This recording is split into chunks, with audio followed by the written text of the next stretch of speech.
आप लोग भी कमेटी के सदस्य में थे, तो आप लोगों ने और वहाँ पे जो बातचीत हुई उसका माहौल कैसा था, और इस प्रक्रिया के अंदर किसी तरह की आपको कोई हमारे जो मुख्यमंत्री हैं उनकी तरफ से कोई आश्वासन जो मिले हैं उसके ऊपर आप कितना विश्वास जताते हैं?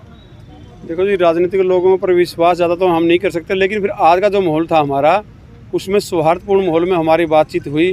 जो प्रतिनिधिमंडल यहाँ से एक डेलीगेट गया था, उसके साथ मुख्यमंत्री ने सारी बातें पॉइंट दर पॉइंट बात की हैं। जो लोकल बातें डीसी लेवल के या एसडीएम लेवल के अधिकारियों के बस की थी, उनको तुरंत प्रभाव से कहा है। जैसे हमारी आगजनी का पैसा था, 159 एकड़ हमारी ज़मीन जो नरवाना तहसील की जो आग के लपटों में जल चुकी थी, डीसी साहब ने स्वयं मौके पे ही कहा उनका पैसा आ चुका है, 1-2 दिन में सोमवार तक वो वितरित कर दिया जाएगा। गुलाबी सुंडी की बात है, जो और बातें थी, जो उनके अलावा हमारे जो 13 महीने के किसानी संघर्ष के अंदर जो हमारे 150 किसान हरियाणा के अंदर शहीद हुए थे, हमने वो बात रखी थी प्रमुखता से आधार पर मुख्यमंत्री के सामने कि जो 150 में से हमारे दर्जन भर किसान आज भी 5-5 लाख रुपए से वंचित हैं, जो नहीं मिला। उन्होंने हमारे सामने बिल्कुल कहा है कि सरकार की तरफ से सभी 150 को पैसा आवंटित कर दिया गया। जो कोई अगर बिचौलिया कोई हमारे पदाधिकारी या कोई राजनीतिक लोगों के द्वारा ना दिया गया तो उनकी खैर खबर हम लेंगे।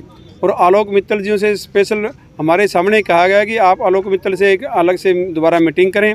हमने कहा कि 9 किसान शहीद हमारे 9 गंभीर रूप से घायल किसान थे, उनमें से 8 को पैसा मिल चुका था और एक हमारा साथी जो रह गया था उसको भी तुरंत प्रभाव से पैसा देने की हामी भरी है। और जो हमारी अन्य बातें थी जो रह गई थी, आज जिस पर डिस्कस नहीं हुआ, मुख्यमंत्री ने कहा मैंने आपका मांग पत्र ले लिया है।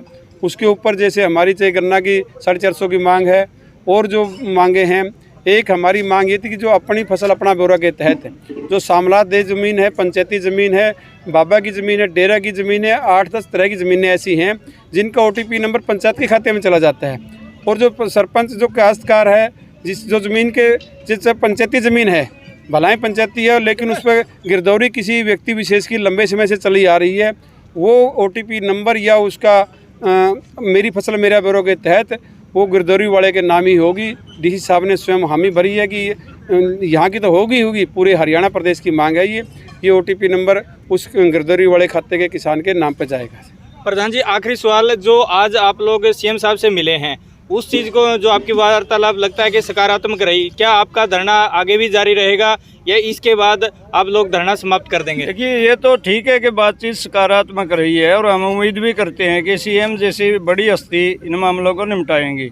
लेकिन ये नहीं हो सकता कि आज हम धरने से उठ जाएं। धरना तब उठेगा जब हमारे खातों में पैसा आएगा और किसान संतुष्ट होगा, क्योंकि इस मुद्दे को लेकर ही हमने धरना शुरू किया था, गुलाबी सुंडी के मुद्दे को, और दूसरी मांगे हमारी। और जब तक ये केस वापसी नहीं होंगे तब तक ये धरना नहीं उठेगा। बहुत सारे हमारे बच्चे नहरी महकमा में पब्लिक हेल्थ में सर्विस करते हैं, 2-2 साल से उनका वेतन नहीं मिला, उनका वेतन मिलना, उनको पोर्टल पर चढ़ाना, ये सब मुद्दे हैं हमारे। जब तक ये सारे मुद्दे हल नहीं होंगे, सबने पीने का पानी, शिक्षा, स्वास्थ्य, तो ये धरना तो चलेगा, अनिश्चितकालीन है। और समाधान यदि हो जाता है तो फिर हमने यहाँ बैठना है, कोई चाव नहीं, फिर अपने खेतों में हम काम करांगे। उचाने वाला केस अभी लगातार ये धरना चलेगा और उचाने के मामले केस हैं जो वो वापस नहीं होंगे जब तक पिछली साल जो केस बन गए थे, ये धरना वापस नहीं होगा।